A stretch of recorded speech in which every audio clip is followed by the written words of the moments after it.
বলে দাদা 1994-তে আমার দেওরকে তুলাকোনাতে কোরাল দিয়ে কুপিয়ে কুপিয়ে 150 কোরালের কূপ কুপিয়ে কুপিয়ে হত্যা করেছে বাড়ির মধ্যে দিন দুপুরে, এই তুলাকোনাতে আপনাদের কাছে। 1994-এ যখন কমিউনিস্ট সরকার দুবারা প্রতিষ্ঠিত হয়, 150টা কূপ একটা মানুষের উপরে কোরাল দিয়ে কুপিয়ে কুপিয়ে খুন করেছে। ও মহিলা বলছে তারপর থেকে আমরা তুলাকোনা ছেড়ে আমরা চলে এসেছি বরজলাতে, এখানেই থাকি।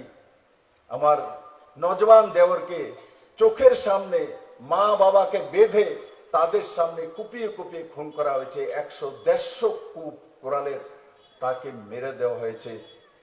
আজকে আমি সেই কথাই জিজ্ঞাসা করতে চাই, আমার সঙ্গে যে প্রার্থী আশিস শাহ হয়েছেন, যে 150 কোরালের কূপ খেলো, সেই কার্যকর্তার মৃত্যু হলো, আপনারা নাটক করার সময় তখন চলে গিয়েছেন ওখানে, এখন কি করবেন? তারপর আপনারা স্লোগান তুলছেন সারা ত্রিপুরা রাজ্যের মধ্যে। এই কমিউনিস্টরা স্লোগান তুলতো কংগ্রেসের চামড়া তুলে নেব আমরা, কংগ্রেসের চামড়া তুলে নেব আমরা। এখন আমি জিজ্ঞাসা করব, কি আশিস বাবুর চামড়া তুলবেন পবিত্র বাবু? লবণকে লাগাবে মান্তু, মান্তু লবণ লাগাবে, মরিচকে লাগাবে রামপ্রসাদ পাল। আপনারা এই ধরনের স্লোগান ত্রিপুরার মাটিতে দিয়েছেন। ত্রিপুরার মানুষ গ্রামে গঞ্জে সবাই মহিলারা জানে কংগ্রেসের চামড়া তুলে নিব আমরা। এখন আশিস বাবু সিপিএম এর প্রার্থী, এখন কি আশিস বাবু চামড়া থাকবো? আমার সূর্যবীর নগরের কার্যকর্তারা আজকে সব ভোট দেওয়ার বিষয় নয়, আজকে কমিউনিস্টকে জিজ্ঞাসা করা। ত্রিপুরা রাজ্যের মধ্যে কমিউনিস্টরা বলে বলে বেড়াতেন, কি বলতেন? কমিউনিস্ট এক আদর্শবাদী সংগঠন, কমিউনিস্টের একটা আদর্শ আছে। কমিউনিস্টের সাথে একটা কুর্তা পাজামার সুকুর্তা পাজামার সঙ্গে একটা ব্যাগ নিয়ে ঘুরতেন, আদর্শ নিয়ে ঘুরতেন। তারা কংগ্রেসের চাইতে আলাদা। কংগ্রেস বুর্জোয়া, কংগ্রেস এক পরিবারের পার্টি, কমিউনিস্ট পার্টি এক ক্যাডার বেস উন্নত ধরনের পার্টি, নীতিগত পার্টি, আদর্শগত পার্টি। এখন আমি বলি আদর্শ কোথায় গেছে?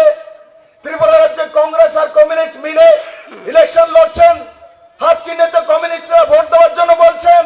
আর কেরালাতে কমিউনিস্টের সরকার, আপনাদের মুখ্যমন্ত্রী এখানে কংগ্রেসের সবচাইতে বড় নেতা রাহুল গান্ধীর বিরুদ্ধে কমিউনিস্ট ক্যান্ডিডেট দিয়ে রেখেছে। ওখানে হাত চিহ্নিত ভোট দেবে না, ওখানে কাস্ত হাতেরিতে ভোট দেবে। আর কাকে হারানোর জন্য? কংগ্রেসের যুবরাজকে হারানোর জন্য।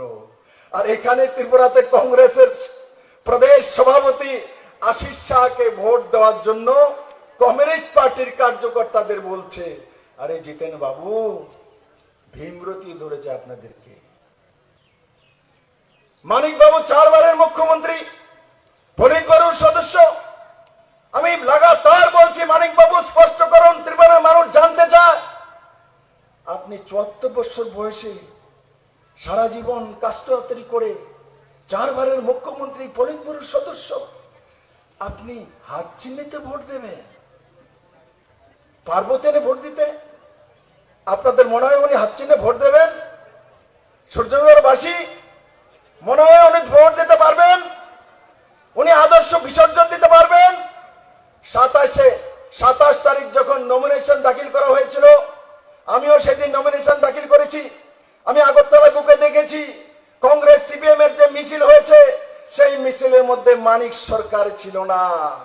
তার মানে মানিক সরকার আশিস শাহকে সমর্থন করে না। মানিক সরকার আশিস শাহকে সমর্থন করে না, তার জবাব দেয় না। হলে বলুক না মানিক সরকার এসে যে সিপিএম কংগ্রেসের জুট হয়েছে, আমি হাত চিহ্নিতে ভোট দিব।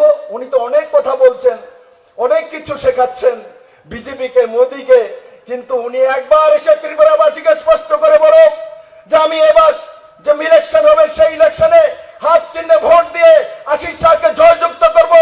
আমি মানিক শাহর মুখে শুনতে, মানিক